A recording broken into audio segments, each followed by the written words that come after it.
So I told you guys things were about to speed up, and over the weekend we saw the maximum configurable speeds for memory when paired with Ryzen 2 was around the 5000 MHz mark. But it is important to note that this is the maximum configurable speed and isn't a typical expected memory rate.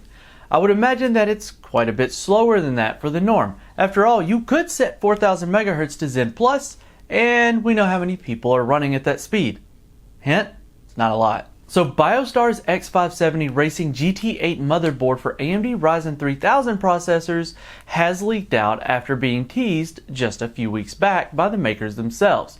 According to video cards, BIOSTAR couldn't wait until Computex 2019 to put their enthusiast-grade AMD X570 chipset-powered AM4 motherboard on their product catalog, which gives us all the details for the specific product. While we saw a glimpse of the motherboard a few weeks back, the product catalog lists down all of the specifications of the X570 Racing GT8 in detail.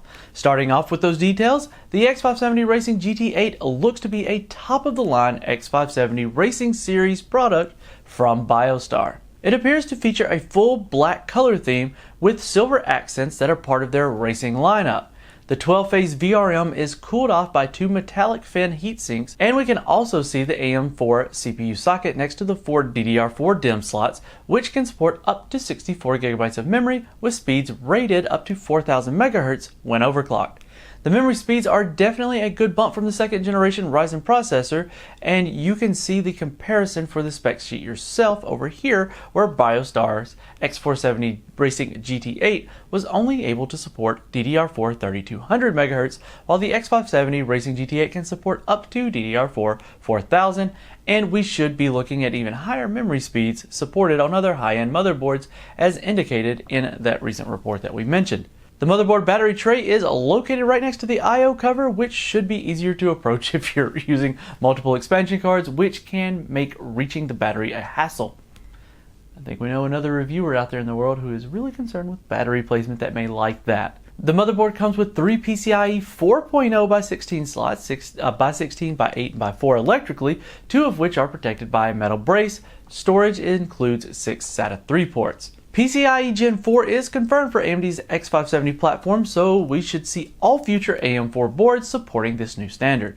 There are also three PCIe 4.0 by 1 slots, which can be used for network or storage AICs. There are three M.2 slots, of which one is full length. All M.2 slots feature the heatsink to keep your NVMe drives running cooler, and the chipset heatsink, which is situated on top of the X570 chip, is actively cooled by a 7-blade fan, which fits into earlier rumors that the chipset was going to be a little bit toasty. But BIOSTAR is going to provide the user the ability to switch off that fan in the BIOS for a low noise version, so it may not be quite as warm as we thought after all. Onto the I/O, we get a range of connectors which include a DisplayPort, HDMI, DVI, PS2, 4 USB 3.1 Gen 1, 2 USB 3.1 Gen 2, a Gigabit Ethernet LAN port, and a 7.1 channel HD audio jack.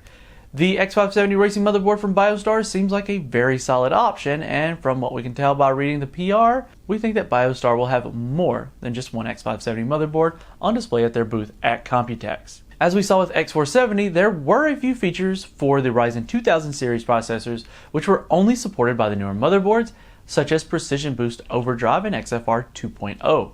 There's no doubt that AMD Ryzen Zen 2, based on the Ryzen mainstream processor family, would come with some new features, but the main highlight would be support for PCIe Gen 4. The X570 platform will be an all PCIe Gen 4 solution, which means this would most probably be the first consumer platform to feature support for the new PCIe standard. That, however, doesn't mean that AMD Ryzen 3000 series would only be compatible with X570 boards, since just like last time, the new CPUs will be backwards compatible for X470 and X370 boards too, which is good for people like me who are going to ride this one out on their existing X370 board. However, they certainly won't display the same feature set that will be available on the newly launched X570 lineup, but will feature fully stable functionality for users who want to drop in a new CPU and continue using their PCs without the hassle of upgrading the motherboard and everything else from scratch. So expect to hear more at Computex 2019, which commences on May 27th, 2019. So folks, we're definitely counting down the days until we get a full rundown on everything Zen 2 related. So let us know your prediction and what you hope to see when the hammer finally drops at this year's Computex. And this has been Keith with WCCF Tech TV. Make sure you're subscribed and hit that notification bell so that we don't miss you and the next one.